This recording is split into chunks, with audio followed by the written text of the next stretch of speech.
L'étude présentée consiste à observer un échantillon représentatif de parapentistes lâchés d'une tyrolienne sur leur propre sellette. Avant d'être largués, les pilotes simulaient le rattrapage d'une voile en synchronisant les freins avec des LED clignotantes et étaient mis en position de surcharge cognitive en récitant une suite de mots. Surpris par le lâcher du portique, ils devaient immédiatement tirer leur parachute de secours. Regardons les principaux résultats. Les pilotes avaient subi un entraînement préalable au déclenchement du secours. Il est intéressant de constater que, même en statique, seuls 2/3 des pilotes peuvent tirer la poignée à 2 mains. En dynamique, le taux d'extraction du secours a été de 96%. L'étude constitue une bonne référence sur le comportement des pilotes lors du lâcher d'un parachute de secours. Il est intéressant de noter le temps d'accès à la poignée après la décision de faire secours. Matt, auteur de l'étude, souligne que les temps seraient nettement plus élevés en conditions réelles. Le pilote bascule son corps vers la droite avec un grip sur les élévateurs, voire donne un bon coup de frein de la main gauche. Ce n'est qu'une fois la stabilisation ressentie que celui-ci cherche à la poignée. Puis, 80% des pilotes tournent la tête vers la poignée et, dans 85% des cas, la main arrive de façon réflexe sur la hanche, même si la poignée en est éloignée, ce qui nécessite un repositionnement de la main.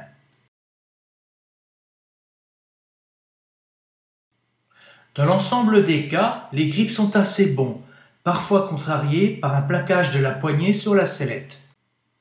Le mouvement naturel du jeté est vers l'arrière, en gardant le bras près du corps.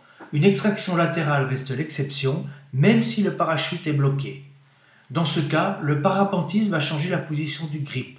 Il y a donc un instinct pour garder le bras le plus près du corps et protéger l'articulation de l'épaule en privilégiant l'utilisation du biceps. Quels enseignements Matt tire de cette étude ? D'abord qu'un mouvement en 2 temps ralentit le jeté du parachute de secours. L'inertie donnée au pod par le mouvement interne peut même conduire à des emmêlages des suspentes du parachute avec des éléments de sellette.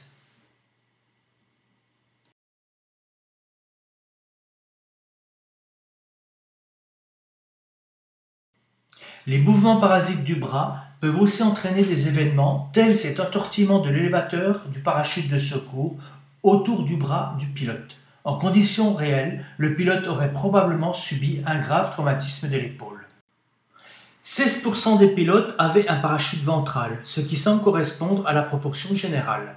Dans cette configuration, si l'accès à la poignée et le mouvement est plus fluide, cet avantage peut être contrarié par un mouvement vers le haut de la poche de secours, réduisant ainsi l'efficacité de l'extraction.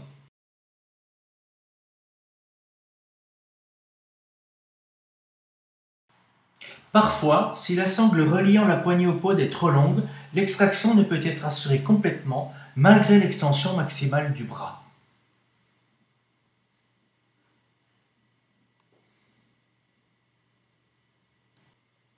Pour la conception d'un éjecteur de secours, cette étude nous apporte beaucoup d'informations. D'abord, elle montre clairement le retour à des réflexes fondamentaux en situation de stress, en particulier par un mouvement des bras près du corps. C'est en ce sens que l'éjecteur de parachute, dissociant le déclenchement de l'éjection, permet de positionner une poignée près du corps et bien visible. L'étude ne tranche pas sur la direction du jeté du pod, mais en souligne le caractère aléatoire en situation d'urgence. Nos études ont montré que la vitesse du jeté par l'éloignement du bras ne pouvait excéder 2 à 3 mètres par seconde.